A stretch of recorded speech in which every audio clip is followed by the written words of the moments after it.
আজকে আমার গীতা পাঠের থার্ড অধ্যায়ে কর্মযোগের যে শ্লোকটি হবে সেটির নাম্বার হলো 18।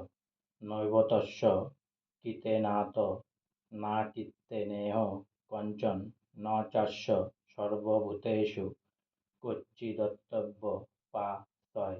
ন মানে নেই, এব মানে অবশ্যই, তস্য মানে তার, কীতেন মানে কর্তব্য কর্ম অনুষ্ঠানের দ্বারা, অর্থ মানে প্রয়োজন, ন মানে নেই, অকীতেন মানে কর্তব্য কর্ম না করলেও, ইয় মানে এই জগতের, কঞ্চন মানে কোনো কারণ, ন মানে নেই, চ মানে ও, অশ্ব মানে এর, সর্বভূতেষু মানে সমস্ত প্রাণীর মধ্যে, কুচ্চিত মানে কেউ, অর্থ মানে প্রয়োজন, ব্যাপাশ্রয় মানে আশ্রয় গ্রহণ।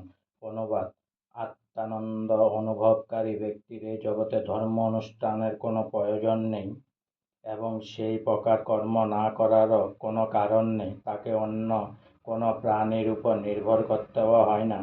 তাৎপর্য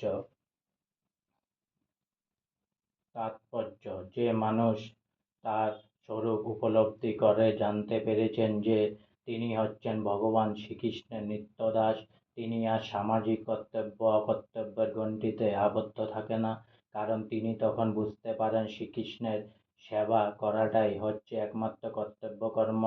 অনেকে আত্মজ্ঞান লাভ করার নাম করে কর্মবিহীন আলস্যপূর্ণ জীবন যাপন করে, কিন্তু পরবর্তী শ্লোকে ভগবান আমাদের বুঝিয়ে দিয়েছেন নিষ্কর্মা অলস লোকেরা কৃষ্ণ ভক্তি লাভ করতে পারে না, কারণ কৃষ্ণ ভক্তি মানে হচ্ছে কৃষ্ণ সেবা, শ্রীকৃষ্ণের দাসত্ব করা। তাই কৃষ্ণ ভক্ত একটি মুহূর্তকেও নষ্ট হতে দেন না, তিনি প্রতিটি মুহূর্তকে ভগবানের সেবায় নিয়োজিত করেন।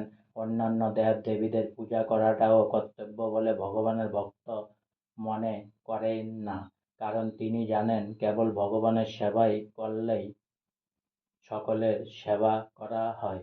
আজকে আমার গীতা পাঠের 3 নম্বর শ্লোকের কর্মযোগের 18 নম্বর শ্লোক এখানেই সমাপ্ত হলো। তাই অনেক অনেক সাবস্ক্রাইব করুন, অনেক অনেক লাইক করুন, আর সঙ্গে অনেক অনেক ভালো থাকুন, অনেক অনেক সুস্থ থাকুন। রাধে রাধে।